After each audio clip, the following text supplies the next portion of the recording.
자, 사도행전 말씀을 계속 살펴보고 있습니다. 지난주에 살펴봤던 말씀을 한번 요약해 보겠습니다. 사도 바울이 드디어 예루살렘에 도착했죠. 예루살렘에 도착했는데 좋은 일이 있었습니까? 아니죠. 천부장에게 잡혔습니다. 그런데 수많은 사람들이 사도 바울을 제거하고자 외치면서 군사들에게 잡힌 사도 바울을 따라갔어요. 그래서 사도 바울이 천부장에게 허락을 받아서 히브리 말로 유대인들에게 자신이 어떻게 변화된 삶을 살게 되었는지에 대해서, 어떻게 이방 땅에 돌아다니면서 복음을 전하게 되었는지에 대해서 변론하게 되는 것을 볼 수가 있습니다. 그 변론이 무엇이냐면 바울의 간증이었다 말씀을 드렸어요. 사도 바울의 간증을 지난주 수요일에 함께 살펴보았습니다. 여러분, 그 간증이 무엇이라고 제가 말씀드렸습니까?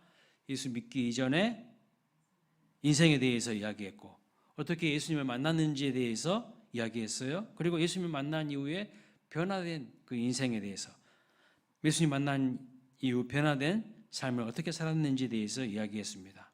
그게 바로 간증이라 이렇게 말씀을 했어요. 여러분, 제가 말씀 전하면서 간증문 한번 써보라고 했는데 써보셨습니까?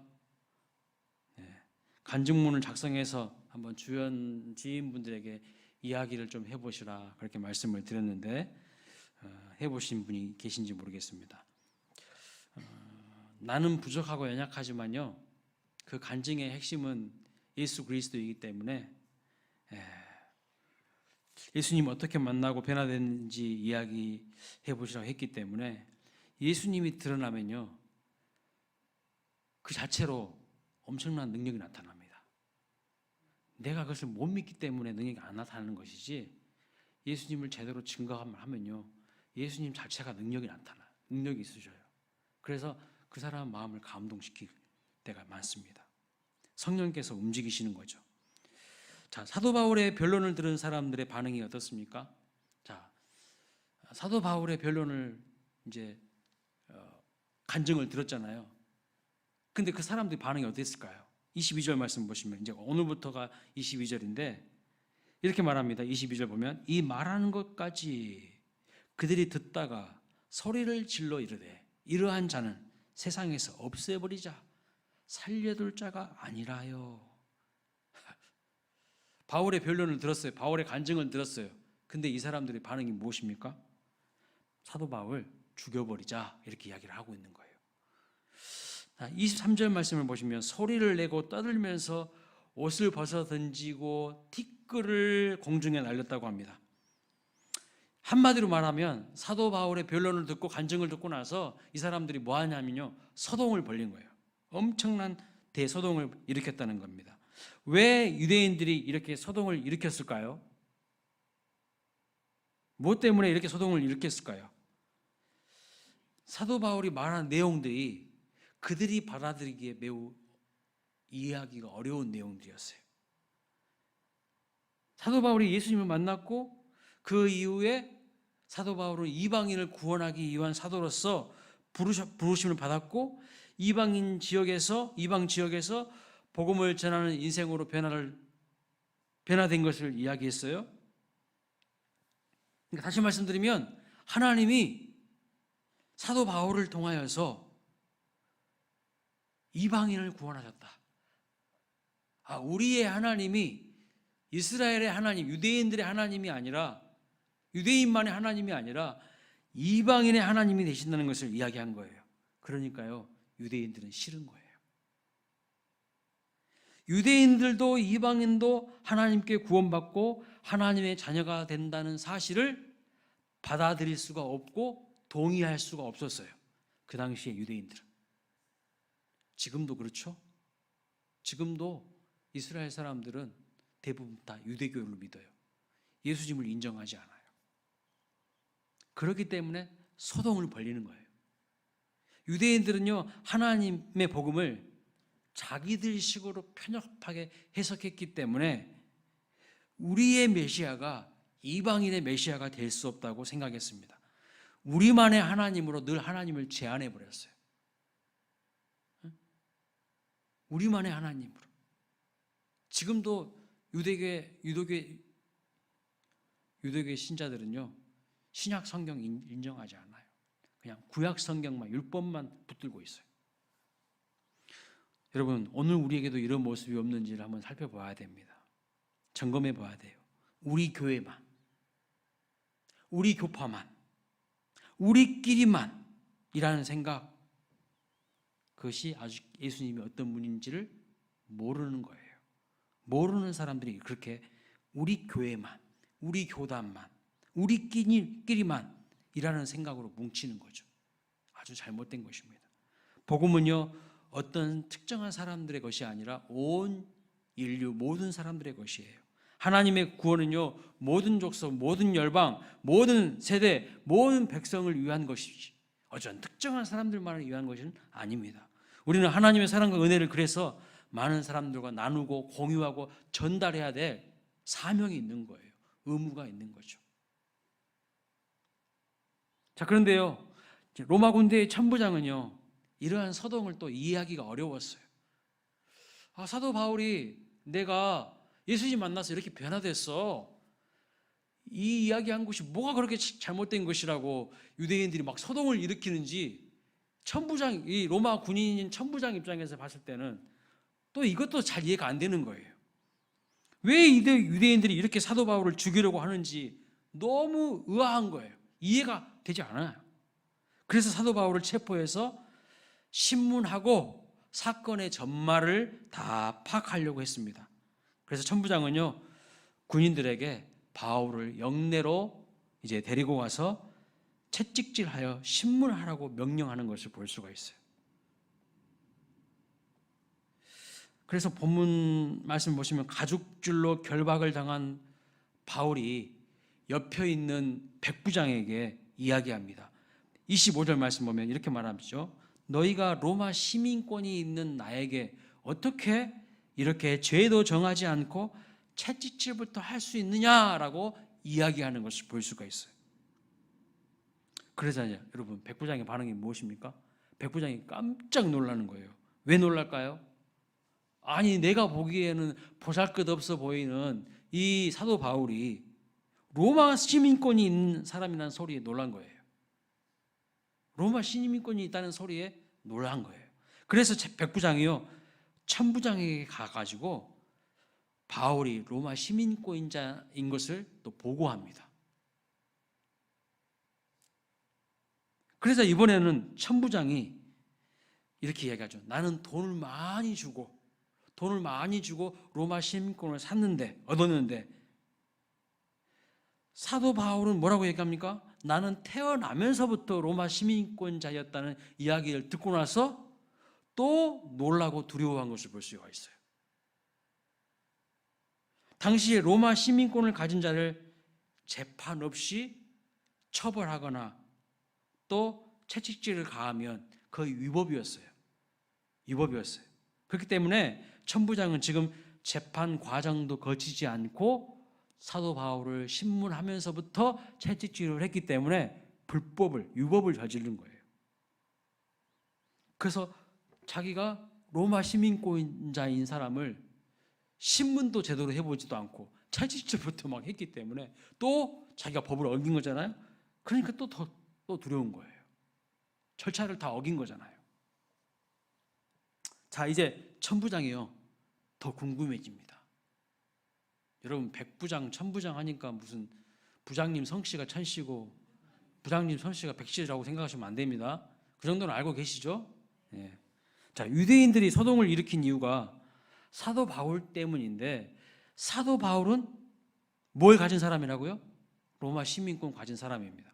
그래서 이제 제대로 유대인들이 왜 바울을 고발했는지 그 진상을 파악하고자 제사장들과 온 공회를 소집하여서 바울을 데리고 가고 그 공회 가운데에 사도 바울을 세우는 것을 볼 수가 있어요. 그리고 바울이 이제 공회 앞에서 당당하게 또 변론을 합니다. 자, 23장 1절 말씀 보면 이렇게 말하죠. 나는 범사의 양심을 따라서 하나님을 섬겼다, 이렇게 이야기합니다. 지금 재판정에서 와서도 사도 바울의 모습을 보십시오. 절대 기죽지 않고 있어요. 이럴 수가 있을까 싶어요. 예? 재판장에 왔는데도 기세가 당당하고요, 담대한 이 사도 바울의 이야기를 듣자 대제사장이 화가 막 치밀어 오른 거예요. 그래서 바울 곁에 있는 사람들에게 뭐라고 이야기합니까? 저 바울의 입을 치라, 이렇게 명령을 내는 것을 볼 수 있어요. 그래서 사도 바울이 어떻게 합니까? 주눅드나요? 아니요.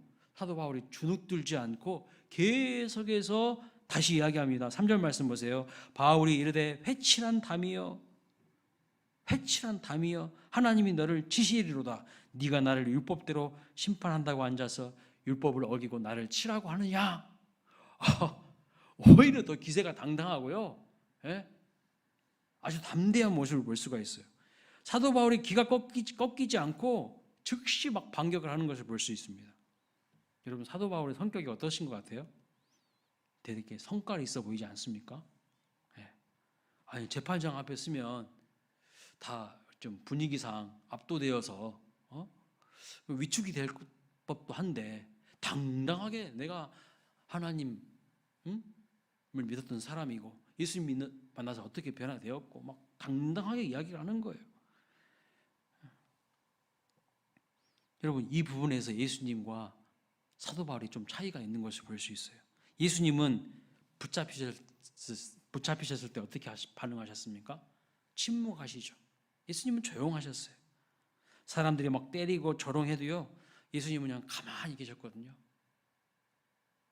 그냥 도살장으로 끌려가는 어린 양처럼 예수님은 조용하셨어요. 침묵하셨어요. 순교를 당했던 스데반 집사님 어떻게 하셨습니까? 막 반응했나요? 즉각 반박하는 말을 했나요? 아니요. 스데반 집사님도 조용했어요. 그러나 사도 바울은요, 그렇지 않아요. 이 사람은 기질과 성향은요, 아주 센 사람 같아요. 센 사람이에요. 보통 사람이 아니에요. 강하고 센 사람입니다. 그래서 가만히 있지 않고 어떻게 합니까? 반박합니다. 뭐라고 이야기합니까? 회칠한 담이여, 하나님께서 오히려 네 입을 치시리로다. 세요, 세. 보통 사람 같으면 이렇게 말할 수가 없어요. 그러나 이 장면을 통해서 사도 바울의 인간적인 면과 그가 성깔이 있는 그런 남자라는 것을 볼 수가 있습니다. 그런데 이런 사람도 하나님의 손에 붙잡히니까요, 하나님의 복음을 위해서, 하나님 나라를 위해서 멋지게 쓰임받는 것을 볼 수 있어요. 이 복음이 열방으로 확장되어가는 그 거룩한 사역을 위하여서 아름답게 쓰임받는 것을 볼 수 있는데, 그것이 여러분 얼마나 큰 은혜입니까? 하나님은요, 성격 조용한 사람도 쓰시지만 성격 강하고요, 센 사람도 쓰셔요. 모든 사람들 하나님은요 다 사용하시는 분이십니다.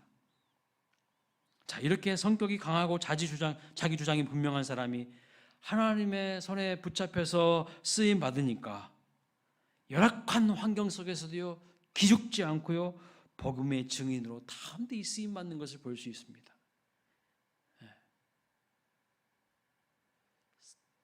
성격이 또 그러면 또 그 성격대로 하나님이 쓰시는 것을 볼 수가 있어요. 오직 예수님만을 위해서 모든 것을 버리고 심지어 배설물로 여겨버리고 주님을 위해서 살아갑니다.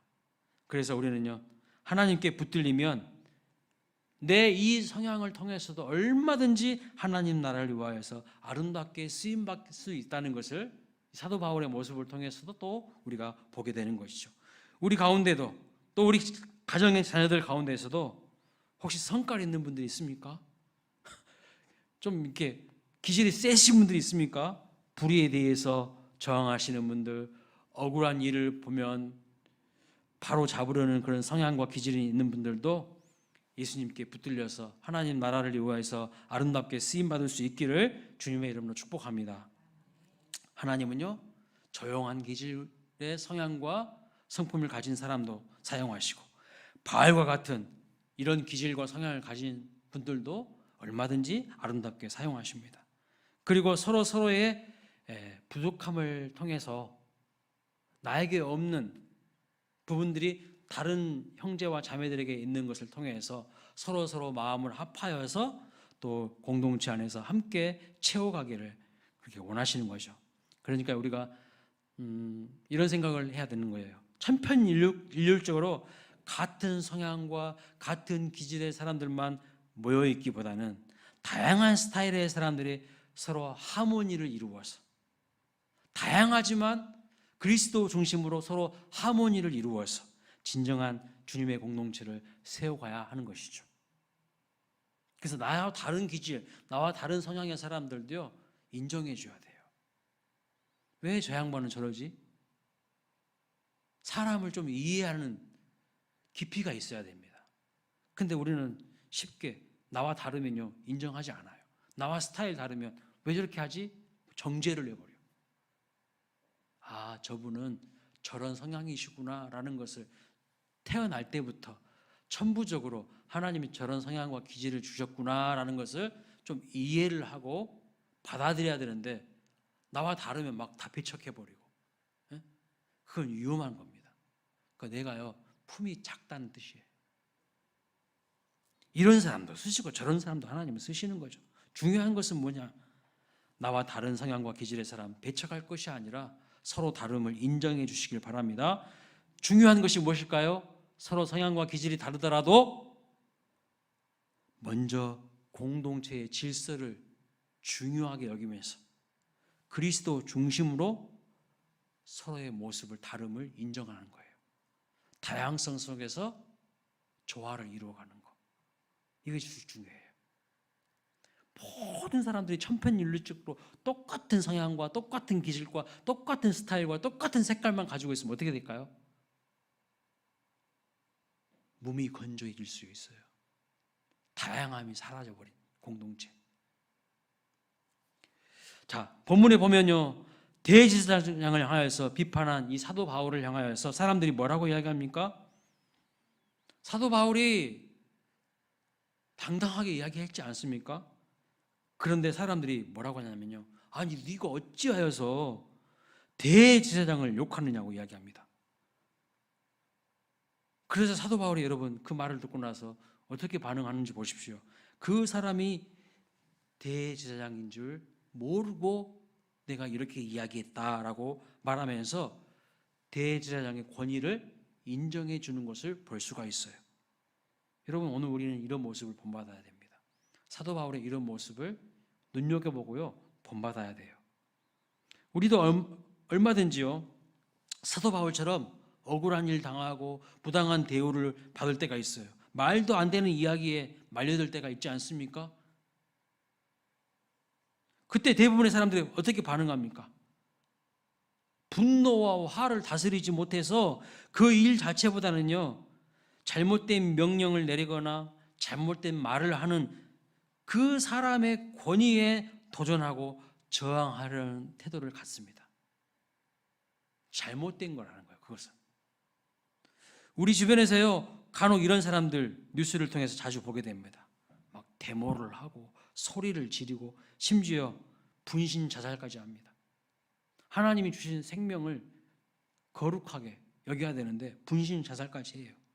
질서를 부인하고 권위에 도전하고 저항합니다. 어떤 경우에는요, 학생이 선생님을 때려요. 말이 됩니까? 부모 뺨을 때려요, 자녀가. 이게 말이 돼요? 근데 여러분, 예수님은 어떻게 하셨습니까? 그 잘못된 권위, 잘못된 권위주의 사람들에 의해서 희생당하셨잖아요. 밤이 새도록 신문당하고 불법 재판에 의해서 결국은 사형까지 당하지 않으셨습니까? 예수님은 이 불의한 재판의 내용에 대해서는 동의하지 않으셨지만 그 재판 자체를 거부하거나 재판장의 권위에 도전하지 않으셨어요. 그것도 우리가 눈여겨볼 필요가 있습니다. 이것이 오늘 우리가 배워야 할 점입니다. 많은 사람들은요, 자기가 싫으면 권위 자체도 다 부인해버려요. 그것은 성경적이지 않습니다. 오늘 본문 5절과 6절 말씀을 보시면 사도 바울은요, 옆에 있는 사람들이 네가 어찌하여서 대제사장의 권위에 도전하냐, 그 이야기 듣는 순간 딱 입장을 바꿔요. 뭐라고 말합니까? 자기 입장을 바꾸고 권위에 순종하는 것을 볼 수 있어요. 자기를 신문하는 사람이 대제사장인 것을 알았기 때문입니다. 비록 잘못된 권위일지라도 하나님이 주시는 권위를 무시하거나 허물어뜨려서는 안 된다는 거예요. 하나님은요, 부모의 권위를 주셨어요. 권위를 가진 사람들은 그 권위를 잘 사용해야 합니다.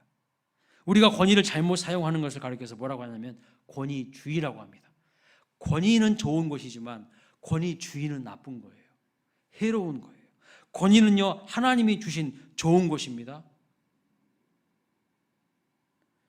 우리 믿음의 사람들에게는 영적 권위가 있어야 돼요.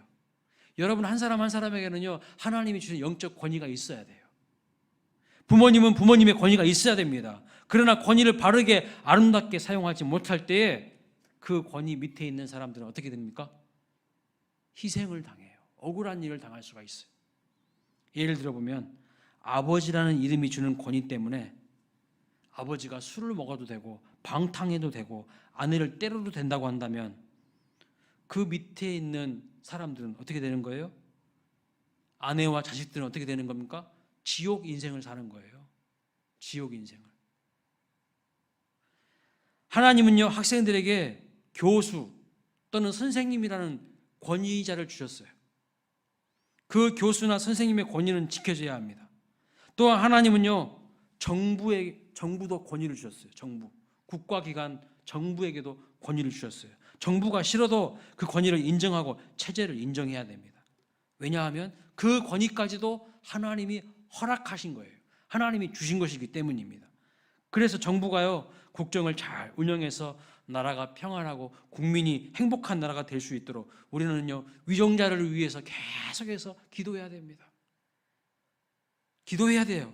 어느 누가 대통령이 되었든지, 내가 지지하는 사람이 대통령이 되었든지, 내가 지지하지 않는 사람이 되었든지 상관없이 일단 대통령이 되었다고 하면 그래서 하나님의 허락하심 가운데 이루어진 거예요. 그 사람의 권위를 인정하고요, 국정을 잘 지혜롭게 이끌어갈 수 있도록 우리는 기도해 줘야 됩니다. 그러나 그 권위가 만약 타락하거나 권위주의에 빠졌을 때 어떻게 해야 될까요? 사람인지라서 그 권위를 가진 사람이요, 변질되거나 타락하거나 또는 권위주의에 빠졌을 때 우리 그리스도인들 어떻게 해야 됩니까? 가만히 참고만 있어야 됩니까? 어떻게 했는지 사도 바울의 모습을 보시기 바랍니다. 오늘 본문 6절부터 8절 말씀 다시 한번 읽어보겠습니다. 시작. 바울이 그중 일부는 사두개인이요 다른 일부는 바리새인인 줄 알고 공회에서 외쳐 이르되 여러분 형제들아 나는 바리새인이요 또 바리새인의 아들이라 죽은 자의 소망 곧 부활로 말미암아 내가 신문을 받노라. 그 말을 한즉 바리새인과 사두개인 사이에 다툼이 생겨 무리가 나누어지니 이는 사두개인은 부활도 없고 천사도 없고 영도 없다 하고 바리새인은 다 있다 함이라. 이 말씀을 보면 처음에 사도 바울은 대제사장에게 항의하고 막 저항하지 않았습니까? 근데 그가 대제사장이라는 것을 알게 된 이유는 어떻게 합니까? 그 권위에 도전하지 않습니다. 그리고 어떻게 합니까? 진리를 선포하고 있는 것을 볼 수 있어요. 사도 바울의 모습을 통해서 얻게 되는 메시지가 무엇입니까? 교훈이 무엇입니까? 서로 상대방과 다른 주장을 놓고 토론을 하거나 이야기할 때 주의하는 것은 상대방의 인격과 권위를 공격해서는 안 된다는 거예요. 서로 주장하는 내용을 가지고 이야기를 해야 한다는 겁니다. 그런데 주장하는 내용을 가지고 이야기하는 게 아니라 상대방을 막 비방해버리는 거예요. 막 인격을 막 모독해버리고 권위를 막 짓밟아버리는 거예요. 무슨 발전적인 이야기가 되겠어요? 아무것도 안 되는 거예요. 그것은. 사도 바울도요, 대제사장인 것을 알고 난 후에는 이야기를 하는 그 메신저를 공격한 것이 아니라 사도 바울이 주장하는 바 메시지를 분명하게 이야기하고 있는 것을 볼 수 있어요. 자꾸 우리는 메신저를 공격해버려요. 나하고 토론하고 나하고 이야기하는 그 사람을 막 공격해버리는 거예요. 그게 아니고 진리를 선포하는 거예요. 우리 그리스도인들은 진리를 선포하는 사람들이에요. 자, 8절 말씀 보면 재판하는 사람들이 두 그룹이 있지 않습니까?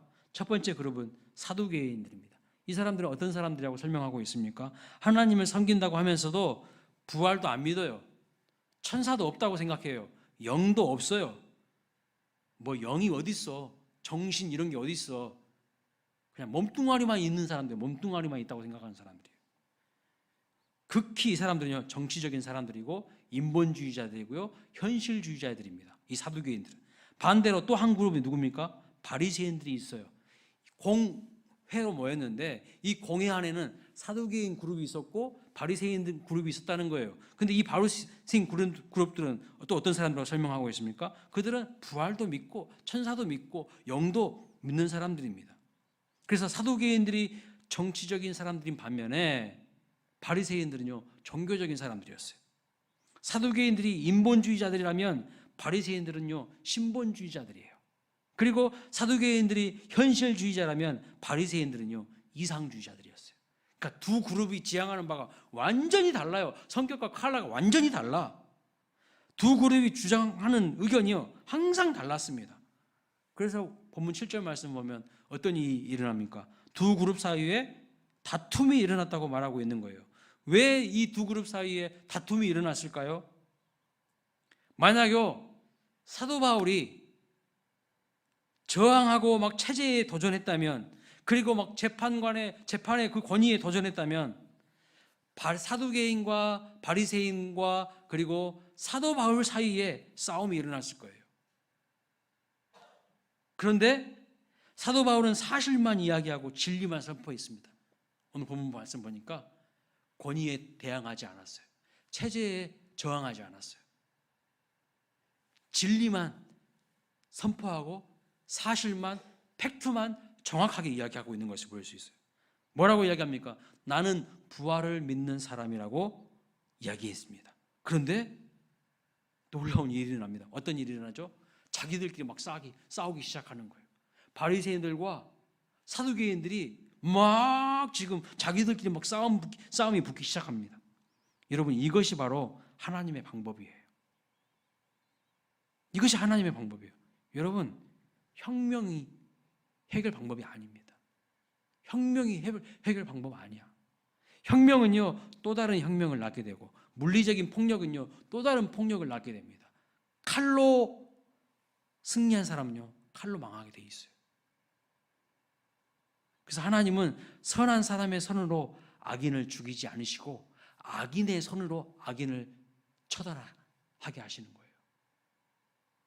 그래서 로마서 12장 7절 말씀 보면 이렇게 말합니다. 아무에게도 악을 악으로 갚지 말고 모든 사람 앞에서 선한 일을 도모하라 이랬어요.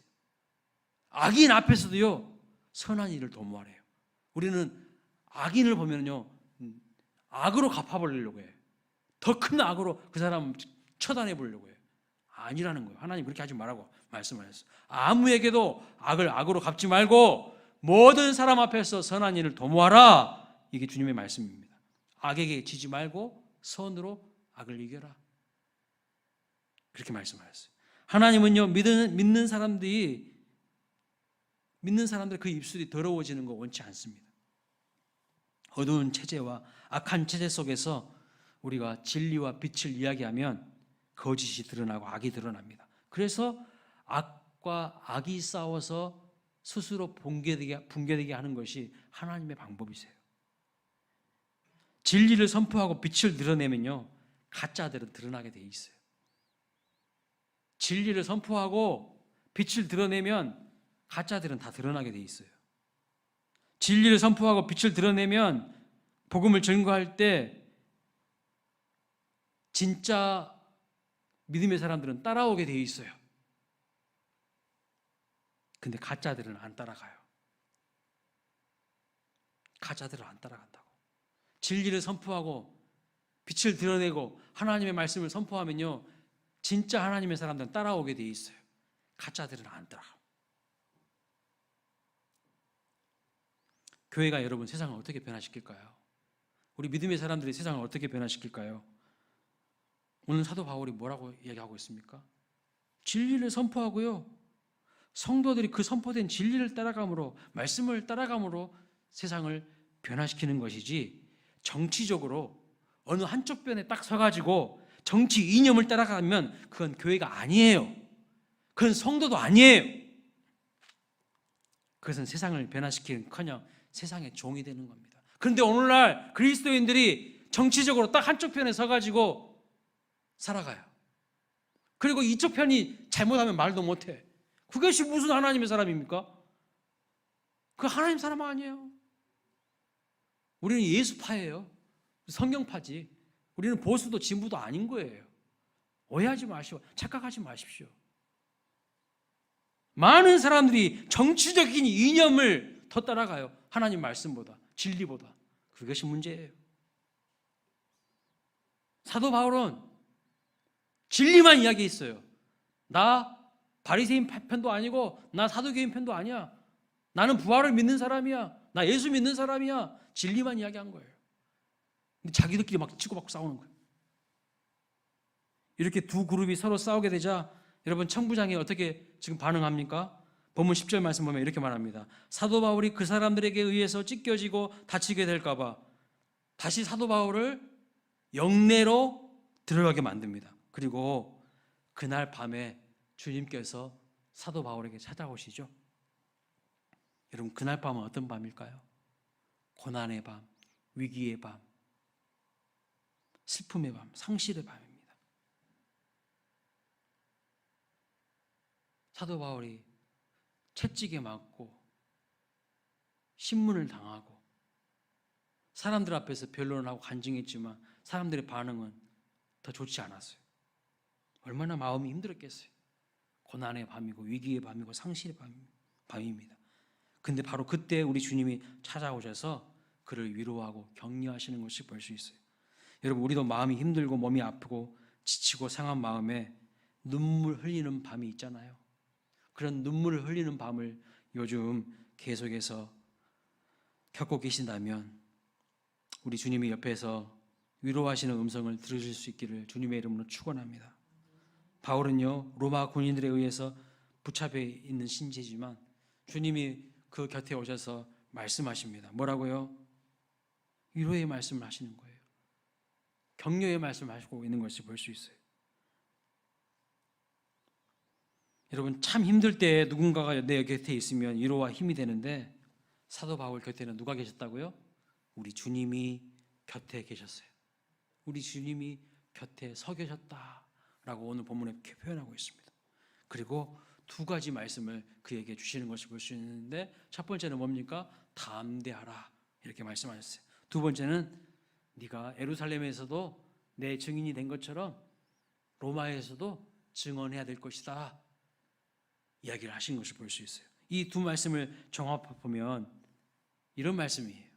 너 예루살렘에서 안 죽으니까 걱정하지 마. 지금 예루살렘에서 막 소동이 일어나고 난리가 일어나고 막 재판받고 막 하는데 너 예루살렘에서 털끝 하나 상하지 않아. 예루살렘에서 너 죽지 않아. 너 로마까지 가야 돼. 로마에서도 복음을 증거해야 돼. 그 말씀하시는 거예요. 예루살렘에서 안 죽으니까 걱정하지 말고 너에게는 사명이 있어서 그 사명이 이룰 때까지 내가 네 인생을 확실하게 책임질 거야. 그 이야기를 하시는 거예요. 담대하라는 이야기와 그리고 또 뭐라고요? 로마에서도 내 증인이 돼야 될 것이다 하는 그 이야기가 바로 이 이야기입니다. 사도 바울을 위로하시고 격려하시면서 사명을 주신 우리 주님께서 사랑하는 여러분 곁에서 위로해 주시고 담대한 마음과 사명을 주셔서 새 힘을 얻어 승리하는 인생이 되시기를 주님의 이름으로 축복합니다. 오늘 말씀을 정리해 볼게요. 오늘 말씀을 통해서 우리에게 주시는 몇 가지 영적인 교훈이 있습니다. 첫째는요, 성향과 기질, 우리의 성향과 기질 다 다르거든요.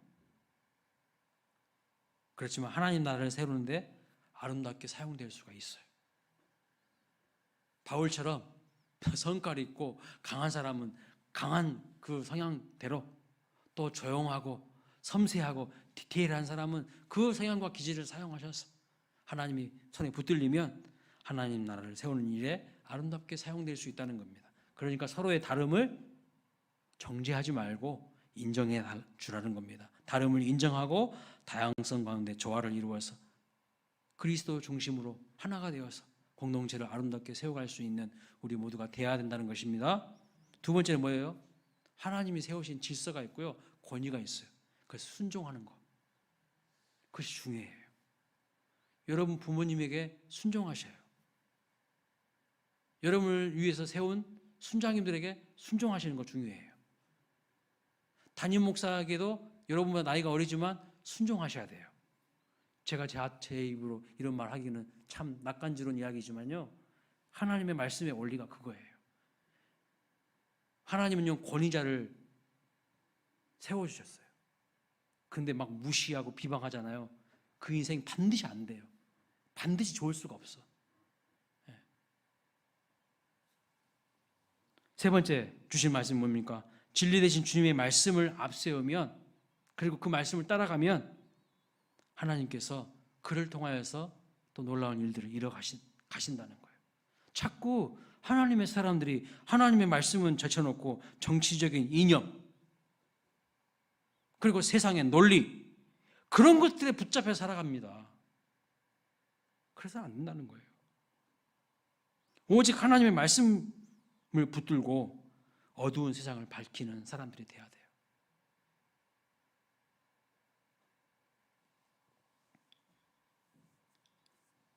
칼로, 무력으로, 힘으로, 권력으로 눌러가지고 이기는 게 아니고요. 그것이 하나님의 방법이 아니고요. 하나님의 방법은요, 십자가 지는 거예요. 십자가도 안 지면서, 십자가도 안 지면서 막 힘 있다고 막 눌러. 그건 하나님의 방법이 절대 아닙니다. 어떻게 해서 복음이 세계 열방으로 흩어지고 어떻게 해서 교회가 부흥하고 왕성해졌습니까? 다 믿음의 사람들이 십자가를 지는 순교자의 정신으로 피를 흘렸기 때문에 교회가 든든히 세우는 거예요. 그 교회에 십자가 지는 사람 없으면요, 그 교회는 부흥은 물 건너 간 거예요. 나는 십자가 벗어버리고 네가 십자가 져라, 그런 공동체는요 다 깨지게 돼 있어요. 가정이나 어떤 단체나 교회도 십자가 지는 사람 없이 자꾸 십자가만 벗으려고만 하면요, 부흥은 물 건너 간 거예요. 기대하지 마세요. 내가 십자가 지겠습니다. 내가 주님 주신 사명 붙들겠습니다. 이런 사람들을 통해서 세상이 바뀌고요, 그 공동체가 달라지는 거죠. 하나님의 방식은, 하나님이 일하시는 방식은 십자가 지는 방식이에요. 근데 십자가는 안 지고요, 진리의 말씀 따라가지 않고요, 온통 세상의 논리와 이념에 빠져가지고 그것만 앞세우고 있으면 불행한 인생 낼 수밖에 없고요, 그 사람이 속한 공동체는 정말 부흥은 물 건너 간 겁니다. 네 번째, 오늘 우리에게 주시는 메시지가 뭡니까? 우리와 함께 하나님은 늘 우리와 함께 하시는데, 특별히 고난의 밤 때, 눈물 흘리는 밤일 때, 상실의 밤에 내 곁에 다가오셔서 눈물을 닦아주시고 위로하시기를 원하시는 하나님이십니다. 그 하나님 앞에 음성을 들으실 수 있어야 돼요. 그냥 고난으로만 끝나면 안 되고요, 고난을 통하여서 하나님이 주시는 영적 메시지가 무엇인지를 들을 수 있고 발견할 수 있어야 돼요. 근데 고난의 딱 밤에, 위기의 밤에 하나님의 말씀을 멀리해버려요. 하나님의 교회를 오지 않아. 어떻게 하나님 말씀을 들을 수 있겠어요? 고난의 밤에, 위기의 밤에 오히려 하나님의 임재를 구하며, 하나님 이 시간들을 통하여서 나에게 주시는 메시지가 무엇입니까? 라고 영적인 귀를 열고 들어야 돼요. 근데 길을 딱 닫아버려요. 사람들도 안 만나. 다 차단시켜. 혼자 외톨이가 되어서 그냥 감옥 안에 갇힌 사람들처럼 살아가요. 그러면 이제 마귀가 딱 그러는 거예요. 오냐 잘됐다, 넌 내 밥이다. 딱 걸고요, 질질질 끌고 다니는 거예요, 그 사람. 동물의 왕국 보니까 사자가요, 먹잇감 찾을 때 딱 혼자 떨어져 있는 먹이는 동물은요 바로 달려가서 잡아먹더라고. 근데 마귀를 어떻게 표현하냐면 우는 사자와 같이 두루 삼킨 자를 찾는다고 말씀하고 있어요. 성경에 보니까 무리 지어 있고 함께 공동체를 형성하고 있는 사람은 그래도 안전해요. 근데 나 혼자 신앙생활 잘할 수 있어. 그러면서 혼자 막 교만 떨어가지고 막 혼자 있거나 아니면 우울증에 푹 빠져가지고 다 차단시키고, 하나님과의 관계도 차단시키고, 하나님과의 친밀한 교제도 차단시키고, 다른 사람들, 믿음의 사람들과 교제도 다 차단시키고, 이런 사람은 진짜 위험한 사람이에요. 사각지대. 사각지대에 스스로 놓이려고 하지 마세요. 사각지대에 혼자 앉아있지 마세요. 하나님의 도우심을 구하고요. 적어도 순장님에게, 적어도 담임 목사에게 내 마음을 털어놓을 수 있어야 돼요. 근데 힘들어도 외로워도 절대 입 뻗끗 안 해. 어떻게 해결되겠습니까? 기도도 하지 않고, 기도도 안 되는데 어떻게 해야 돼요? 누군가에게 이야기를 해야 될 거 아닙니까? 순장님에게 이야기하고, 담임 목사에게는 와서 목사님 제가 이렇게 괴롭습니다. 이런 상태입니다. 목사님 좀 기도해 주세요. 그렇게 해야 되지 않겠습니까? 그냥 제가 여러분 교회를 관리하는 관리자입니까? 아니잖아요. 여러분이 영적 지도자로 인정하고 세워주셨으면 여러분들이 영적인 아버지로서 대우를 해줘야 될 거 아닙니까? 아무 말도 안 해요. 행정적인 일하는 사람으로 세우는 거 아니잖아요. 그렇고 나중에는 외로웠다고, 섭섭하다고, 어쩐다고 그런 이야기 할 이유가 없죠. 하나님은요, 분명히 내가 고난 가운데 있을 때, 위기와 상실의 밤에 나에게 오셔서 말씀하기를 원하신다니까요. 교제하기를 원하셔요. 내 마음을 위로해 주시고 달래주시고 새 힘을 주시기를 원하세요.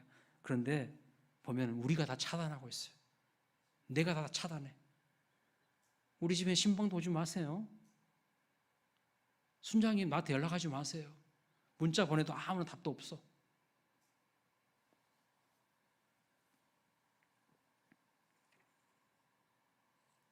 어떻게 위로를 받고 어떻게 하나님의 은혜를 받을 수 있을까요? 내가 스스로 차단해 버리는데. 오늘 말씀을 통하여서 하나님 내 인생을 한번 살펴보기를 바랍니다. 나는 권위에 순종하는 사람입니까? 아니면 권위에 저항하는 사람입니까? 나는 하나님의 원리와 하나님의 방법으로 세상을 변화시키려고 하는 사람입니까? 아니면 세상의 방법으로 변화되기를 원하시는 그런 사람인가? 한번 우리를 점검하면서 하나님의 말씀 앞에서 우리가 충성하며 하나님의 말씀대로 살아가는 우리 인생이 될 수 있게 해달라고 기도하시기를 바랍니다. 우리 한번 이 시간 이런 기도 제목을 가지고 같이 한번 기도하기를 원합니다. 말씀을 들었는데요, 우리 같이 하나님 앞에 오늘 주신 메시지를 붙잡고 하나님 권위와 질서에 순종하는 삶을 살게 해주시고, 사도 바울이 어떤 편을 들기보다는 진리를 말하며 하나님의 말씀을 앞세웠던 것처럼 하나님 우리가 십자가 지는 인생으로 세상을 변화시킬 수 있도록 인도해 주옵소서. 고난과 위기의 밤 가운데에 우리 인생 가운데 찾아와 주셔서 위로하시는 새 힘을 주시는 하나님 느끼고 경험하게 해달라고 다 함께 주여 부르고 기도하겠습니다. 주여 하나님 아버지 감사합니다. 오늘 또 우리에게 하나님 아버지 은혜를 부어주시고 귀한 말씀을 통하여서 우리가 어떠한 방향을 가지고 방향성을 가지고 어떠한 삶의 태도와 자세로 아버지 살아가야 할지를 말씀하여 주시니 감사합니다. 하나님 아버지 사도 바울과 같은 그런 기질의 사람도 하나님께서 하나님의 손에 붙잡으셔서 아름답게 복음이 확장되어져 가는 그 일에 사용하셨던 것처럼 우리의 모든 성향과 기질을 아시는 하나님께서 우리를 통하여서 아름답게 교회를 하나님의 나라를 세워가 주시기를 원합니다. 서로의 다름을 인정하고 다양성 가운데 조화를 이루어 공동체를 건강하게 세우는 우리 모두가 될 수 있도록 인도하여 주옵소서. 하나님이 세우신 권위와 질서에 순종하는 삶을 살게 하여 주시기를 원합니다. 정치적인 이념보다 세상 그 무엇보다 오직 하나님의 말씀을 아버지 붙잡고 진리 대신 주의 말씀을 증거하는 인생이 되어서 어두운 세상을 밝히는 우리의 삶이 될 수 있도록 주님 축복하여 주시옵소서.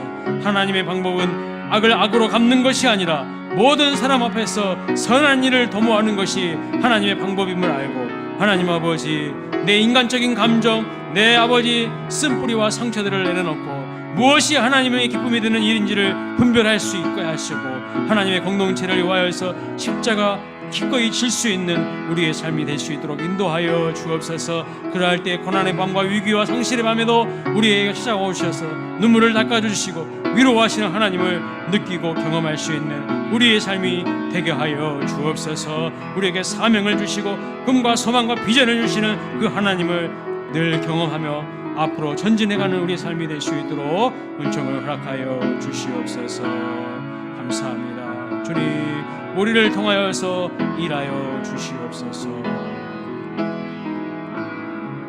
감사하고 예수님의 이름으로